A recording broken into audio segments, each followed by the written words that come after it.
La vérité sur le mariage de Mimi Mati et Benoît Gérard? Essayez de ne pas pleurer. On croit connaître Mimi Mati parce qu'elle nous fait sourire depuis des années. Mais derrière la lumière, il y a une femme qui a longtemps attendu l'amour. Et puis, un soir de 2003, sur une scène à Saint-Brieuc, un homme monte presque par hasard. Benoît Gérard. Personne ne le sait encore. Mais ce petit moment va changer 2 vies et ouvrir une histoire d'amour bien plus profonde qu'un simple conte de célébrité. Avant de parler du mariage, mes amis, il faut revenir un peu en arrière. Parce qu'une histoire d'amour, ça ne commence jamais vraiment le jour où 2 personnes se rencontrent. Non, ça commence souvent bien avant, dans les blessures, dans les attentes, dans les petits manques qu'on ne montre à personne. Mimi Mati, de son vrai nom Michel Mati, est née le 8 juillet 1957 à Lyon. Et déjà, son parcours n'a jamais été celui d'une femme qui avait toutes les portes grandes ouvertes devant elle. Elle a dû faire sa place avec son talent, son humour, son énergie, mais aussi avec ce corps que le public a parfois regardé avant de regarder l'artiste. Et ça, franchement, il faut avoir une sacrée force intérieure pour le transformer en lumière. Parce que Mimi, ce n'est pas seulement la petite dame drôle de la télé. Ah non, ce serait trop facile de la résumer comme ça. Elle a commencé sur scène, elle a fait ses armes dans le spectacle vivant, elle a travaillé avec la troupe du Petit Théâtre de Bouvard, un passage important pour beaucoup d'humoristes français. Et puis, petit à petit, elle est devenue ce visage familier que les familles regardaient le soir, tranquillement, dans le salon. Et bien sûr, il y a eu Joséphine, ange gardien. Là, on ne parle plus d'un simple rôle. On parle d'un personnage qui est entré dans les maisons, dans les habitudes, dans la mémoire collective.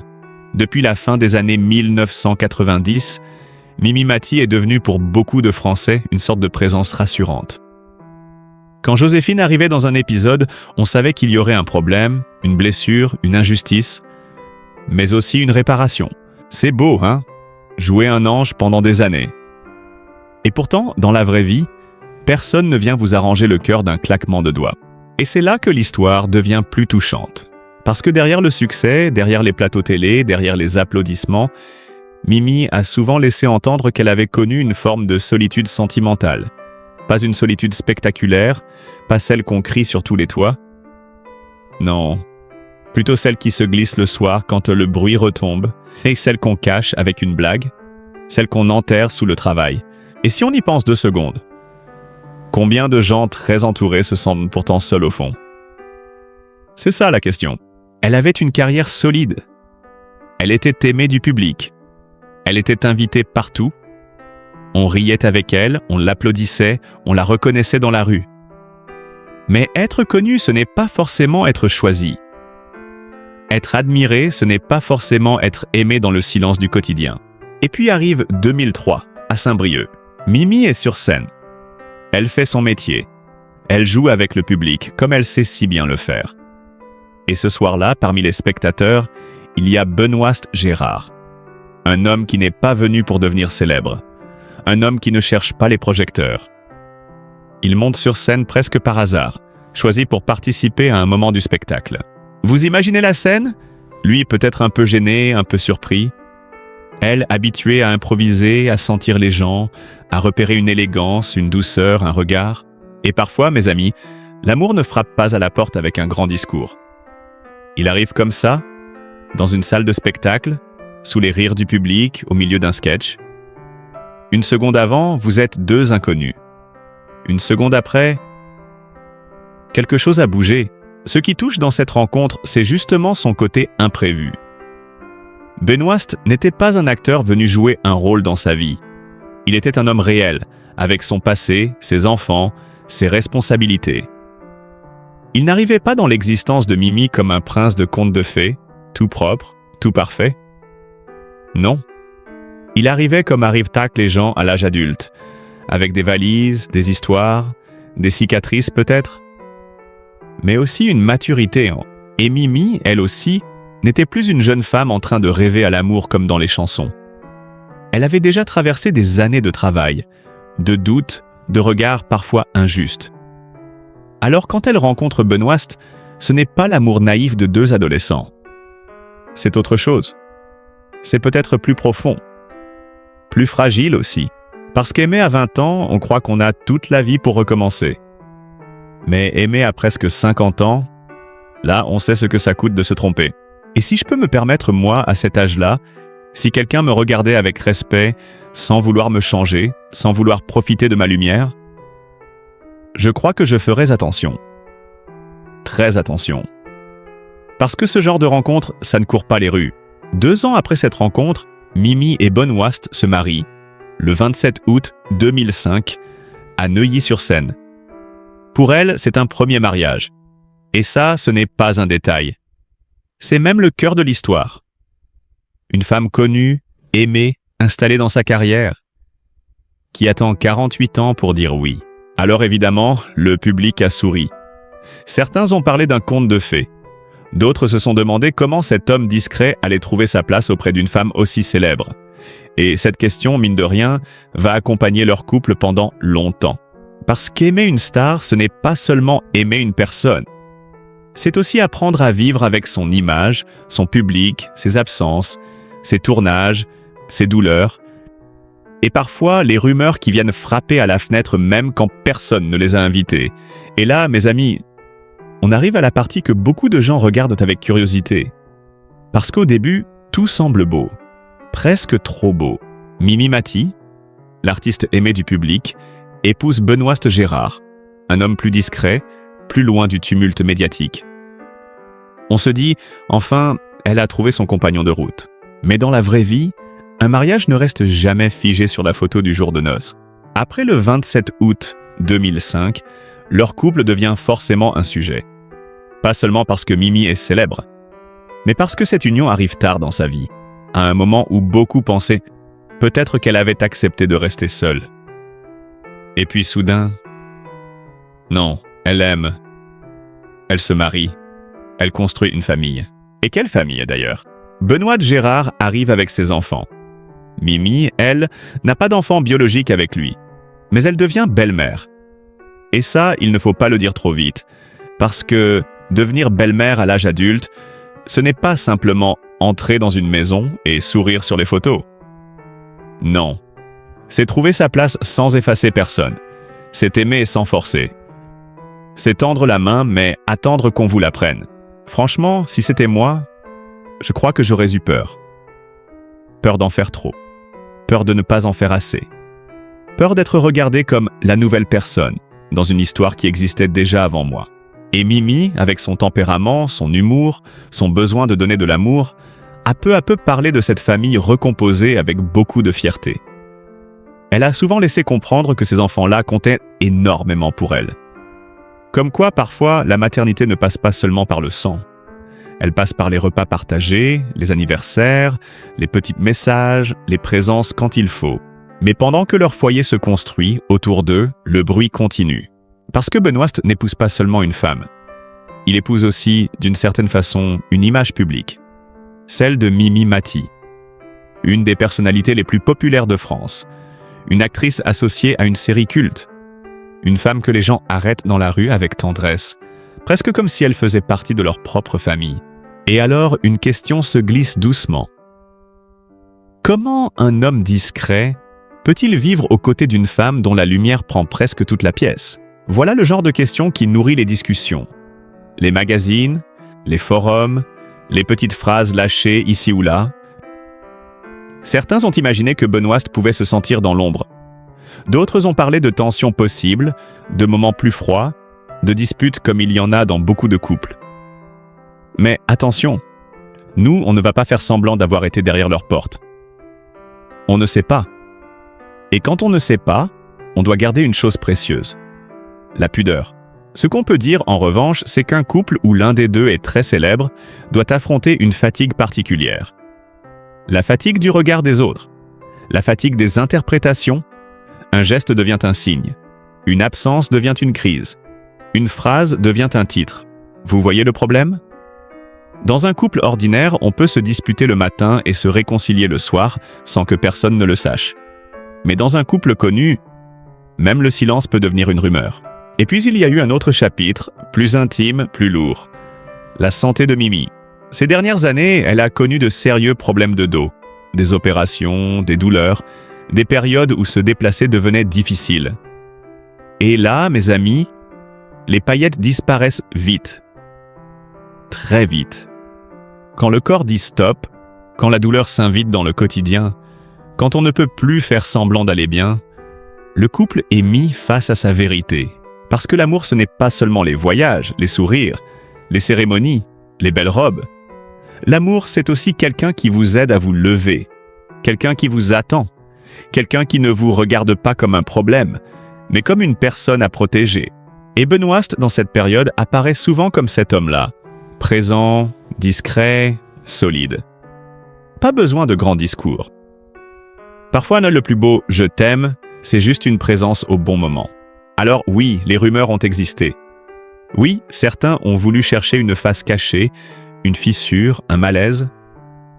On a parlé de pression, de différence de notoriété, peut-être de jalousie, peut-être de peur de perdre l'autre. Mais au fond, quel couple de longue durée n'a jamais traversé une zone de brouillard? La vraie question, ce n'est peut-être pas « ont-ils eu des moments difficiles ?» La vraie question, c'est « qu'est-ce qu'ils ont choisi de faire quand les moments difficiles sont arrivés ?» Et là, leur histoire devient plus intéressante qu'un simple conte romantique. Parce qu'un conte s'arrête souvent au mariage. Mais la vie, elle, commence après. Elle commence quand il faut aimer quelqu'un les jours où il n'est pas facile à aimer. Elle commence quand le public applaudit moins fort, quand la douleur prend de la place, quand le miroir renvoie une image qu'on n'attendait pas. Et peut-être que c'est ça, le vrai secret de Mimi et Benoît. Ils n'ont pas eu une histoire parfaite. Ils ont eu une histoire humaine. Et une histoire humaine, ça tremble parfois. Mais quand ça tient encore debout après les tempêtes, franchement, ça mérite qu'on la regarde avec respect. Quand on regarde l'histoire de Mimi Mati et Benoît Gérard avec un peu de recul, on se rend compte d'une chose toute simple. Au début, tout le monde voit la rencontre, le mariage, les sourires. Mais ce qui compte vraiment, c'est ce qui se passe après. Parce qu'en 2005, quand Mimi dit oui à Benoît à Neuilly-sur-Seine, beaucoup de gens y voient une revanche sur la solitude. Une femme connue, aimée du public, qui trouve enfin un compagnon. Et c'est vrai que l'image est belle, presque cinématographique. Une artiste populaire, un homme discret, une rencontre imprévue sur scène. On avait tous les ingrédients pour dire « voilà, c'est le destin ». Mais le destin, mes amis, ça ne fait pas la vaisselle à votre place. Ça ne règle pas les petites tensions du quotidien. Ça ne protège pas toujours contre les douleurs du corps, les absences, les malentendus, ou les regards un peu trop curieux. Et c'est peut-être là que leur histoire devient plus touchante. Au début, Mimi, c'est la star. Celle qu'on reconnaît partout. Celle qui entre dans les foyers avec Joséphine, ange gardien. Celle qu'on associe à la gentillesse, au miracle, à la réparation. Mais dans la vraie vie, elle n'a pas de baguette magique. Elle n'a pas un scénario écrit pour elle, avec une belle musique à la fin de chaque épisode. Elle doit avancer comme tout le monde, avec ses forces et ses faiblesses. Et Benoît, lui, doit apprendre à aimer une femme qui appartient un peu au public. Ça, on n'en parle pas assez. Aimer quelqu'un de célèbre, ce n'est pas seulement partager sa vie privée. C'est accepter qu'une partie de cette personne soit regardée, commentée, parfois jugée par des inconnus. C'est accepter que les gens aient une opinion sur votre couple alors qu'ils ne connaissent ni vos silences, ni vos disputes, ni vos gestes de tendresse dans la cuisine. Vous imaginez ? Vous êtes à table, vous vivez votre vie tranquillement. Et quelque part, quelqu'un discute de votre mariage comme s'il avait dormi dans la chambre d'à côté. C'est fou quand même. Alors oui, certaines rumeurs ont parlé d'un déséquilibre, d'un homme parfois éclipsé par la notoriété de sa femme, d'une célébrité qui peut peser lourd sur un couple. Et même si on ne peut pas prendre ces bruits comme des vérités, on peut comprendre une chose. Dans tout couple où l'un brille très fort en public, l'autre doit avoir une sacrée solidité intérieure.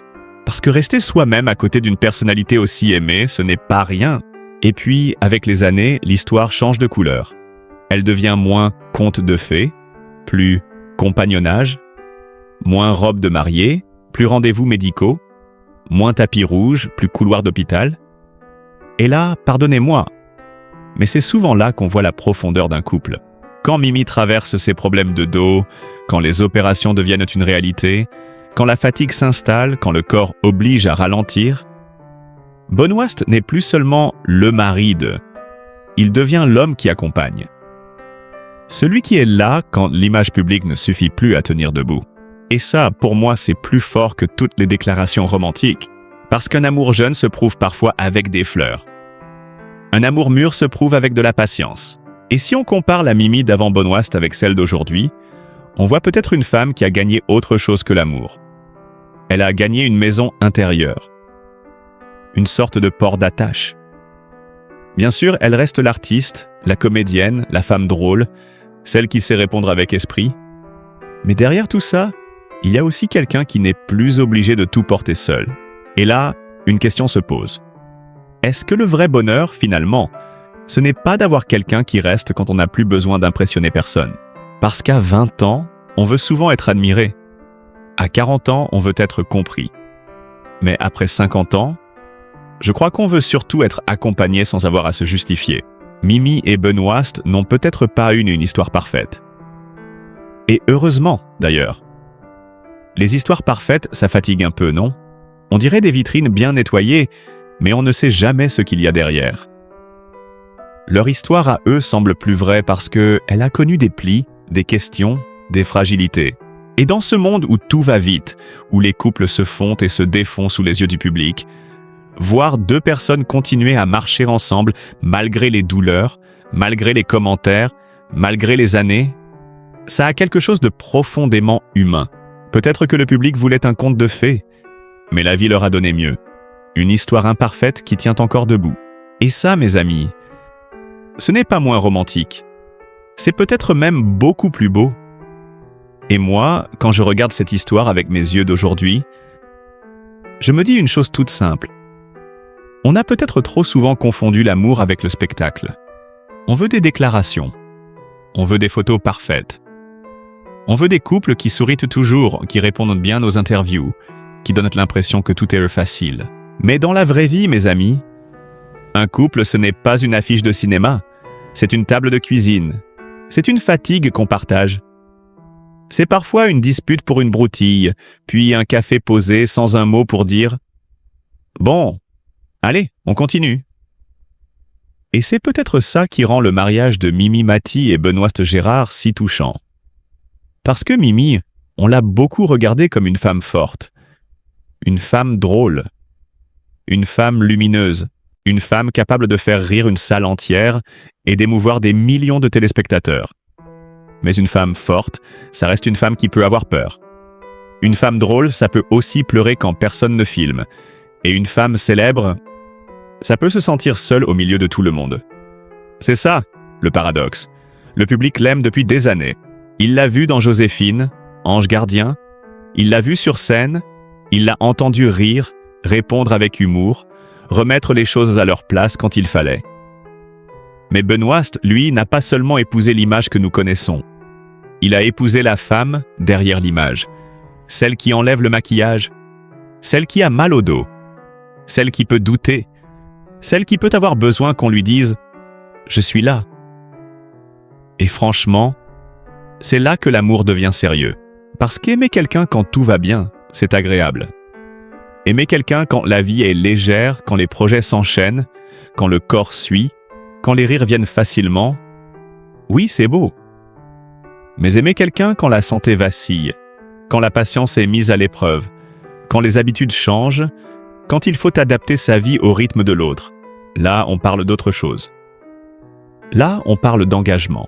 Et si j'étais à la place de Mimi, je crois que j'aurais eu parfois une grande peur. Pas forcément peur de ne plus être aimé. Non. Peut-être une peur plus discrète, celle de devenir un poids, celle de voir l'autre fatigué, celle de se demander « Est-ce qu'il va rester si je ne suis plus aussi indépendante qu'avant ?» C'est une peur très humaine. Beaucoup de gens la connaissent, même sans être célèbres. Et si j'étais à la place de Benoît, je crois que j'aurais dû apprendre, moi aussi, à exister dans une histoire où le monde regarde surtout ma femme. Ce n'est pas facile. On peut aimer profondément quelqu'un et en même temps, devoir apprivoiser l'ombre dans laquelle on se retrouve parfois. Être le mari de, ce n'est pas toujours confortable, surtout quand on a soi-même une vie, un passé, des enfants, une identité. Alors oui, peut-être qu'il y a eu des tensions, peut-être qu'il y a eu des jours froids, peut-être qu'il y a eu des incompréhensions, comme dans tous les couples qui durent. Mais est-ce que cela enlève quelque chose à leur amour? Moi, je ne crois pas, au contraire. Un amour sans aucune difficulté, c'est joli à raconter. Mais est-ce que c'est vrai? Est-ce que ça existe vraiment? Même les couples les plus solides ont leur silence, leurs moments de fatigue, leurs petites blessures mal rangées. La différence, ce n'est pas l'absence de tempête. La différence, c'est ce qu'on fait après la tempête. Est-ce qu'on ferme la porte? Ou est-ce qu'on revient s'asseoir à côté de l'autre? Et dans cette histoire, ce qui me touche, ce n'est pas seulement le coup de foudre de 2003. Ce n'est pas seulement le mariage de 2005. Ce n'est même pas seulement le fait que Mimi soit devenue belle-mère dans une grande famille recomposée. Non. Ce qui me touche, c'est cette idée que l'amour peut arriver tard, mais arriver juste. Il y a des gens qui se rencontrent jeunes et se perdent vite. Il y en a d'autres qui se trouvent après des années d'attente et qui comprennent tout de suite la valeur de ce qu'ils ont entre les mains. Mimi avait 48 ans quand elle s'est mariée pour la première fois. Et ça, pour beaucoup de personnes, c'est un message immense. Ça veut dire qu'il n'y a pas d'âge unique pour être aimé. Il n'y a pas de calendrier obligatoire du bonheur. La vie ne dit pas « Si tu n'as pas trouvé avant 30 ans, c'est terminé ». Non. La vie est parfois beaucoup plus maligne que nous. Elle attend le bon décor, le bon moment, la bonne scène. Et soudain, elle fait monter quelqu'un du public. Vous voyez comme c'est fou? Un homme monte sur scène pour quelques minutes et devient l'homme d'une vie. Alors bien sûr, il faut rester prudent. On ne connaît jamais vraiment l'intimité d'un couple. Même quand on lit des articles, même quand on voit des interviews, même quand certains prétendent savoir. La vérité d'un mariage, elle se trouve rarement dans les grands titres. Elle se trouve dans les détails que personne ne voit. Un bras tendu, une présence dans une salle d'attente, une blague pour détendre l'atmosphère, un regard qui dit « Je sais que tu as mal, mais je suis là ». Et peut-être que c'est ça, la plus belle vérité sur Mimi Mati et Benoît Gérard. Ce n'est pas une histoire sans ombre. C'est une histoire où la lumière a appris à cohabiter avec l'ombre. Et nous, spectateurs, on devrait peut-être apprendre à regarder les couples connus avec un peu plus de douceur. Parce qu'ils ne sont pas là pour jouer un rôle dans nos fantasmes. Ils vieillissent, ils doutent, ils tombent malades, ils se relèvent, ils s'aiment parfois maladroitement. Comme nous tous. Au fond, cette histoire nous rappelle quelque chose d'essentiel. Être aimé, ce n'est pas être admiré par tout le monde. Être aimé, c'est être reconnu par une seule personne quand le monde entier ne voit plus que votre image. Et ça vaut bien plus que les applaudissements. Alors voilà, mes amis, quand on parle de Mimi Mati et Benoît Gérard, on pourrait choisir la facilité.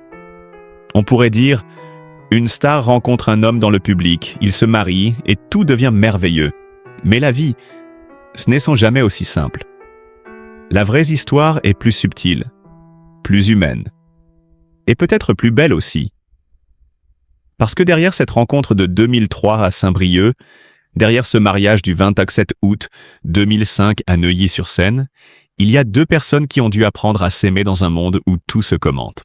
Mimi, avec sa célébrité, son passé, ses blessures, son corps parfois douloureux, et Benoît, avec sa discrétion, ses enfants, sa place à trouver à côté d'une femme que la France entière croyait déjà connaître. Et c'est là que leur couple devient intéressant, parce qu'ils ne nous racontent pas seulement une histoire d'amour. Ils nous rappellent que l'amour, à un certain âge, n'a plus besoin de faire semblant. À 20 ans, on veut souvent que l'amour brille. À 40 ans, on veut qu'il rassure. Mais après, on veut surtout qu'il reste. Qu'il reste quand la santé se complique. Qu'il reste quand les rumeurs passent. Qu'il reste quand le miroir change. Qu'il reste quand la vie devient moins légère. Et moi, franchement, je trouve ça bouleversant. Parce que Mimi Mati, pendant des années, a joué une femme qui venait réparer la vie des autres. Une sorte d'ange qui arrivait au bon moment. Mais dans sa propre vie, peut-être que l'ange, parfois, c'était Benoît. Pas avec des miracles, non. Pas avec des grandes phrases de cinéma, mais avec une présence, une main, une patience. Un « je suis là » silencieux. Et parfois, mes amis, c'est tout ce qu'il faut. Alors oui, certains ont parlé de tension. Certains ont imaginé des zones d'ombre. D'autres ont voulu voir des failles dans ce mariage. Mais au fond, quel couple n'a pas ces moments difficiles? Quel foyer n'a jamais connu une soirée froide, un malentendu, une fatigue, un silence un peu trop long? La question n'est pas de savoir si tout a toujours été parfait. La question, c'est: est-ce qu'ils ont continué à avancer ensemble? Et jusqu'ici, leur histoire semble nous dire une chose très simple. L'amour n'est pas toujours spectaculaire. Il est parfois discret. Il ne fait pas de bruit. Il ne cherche pas les caméras. Il ne se prouve pas par des déclarations grandioses, mais par la fidélité dans les petits gestes. Et ça, à mon âge, je vais vous dire, je crois que c'est la forme d'amour la plus rare. Parce qu'un amour qui vous admire, c'est agréable. Mais un amour qui vous accompagne quand vous êtes fragile, ça, c'est précieux. Alors si cette histoire vous a touché, dites-moi en commentaire ce que vous en pensez. Est-ce que vous croyez, vous aussi, qu'un amour arrivé tard peut parfois être plus solide qu'un amour arrivé trop tôt? Et si vous avez déjà vécu ou vu autour de vous une histoire où quelqu'un s'est resté malgré les épreuves, racontez-la avec pudeur, avec respect. Parce que parfois, dans les commentaires, il y a des témoignages qui valent presque une deuxième vidéo. N'oubliez pas de vous abonner si vous aimez ces récits de vie, ces histoires derrière les sourires, derrière les projecteurs. Des histoires de célébrités, oui, mais surtout des histoires humaines. Et surtout, prenez soin de vous. Prenez soin de ceux qui restent près de vous dans les jours difficiles. Parce qu'au fond, la vérité sur le mariage de Mimi Mati et Benoît Gérard, ce n'est peut-être pas une vérité de scandale. C'est une vérité beaucoup plus simple, beaucoup plus silencieuse et beaucoup plus émouvante. Quand l'amour est vrai, il ne promet pas toujours de tout réparer, mais il promet d'être là. Et parfois, c'est déjà immense.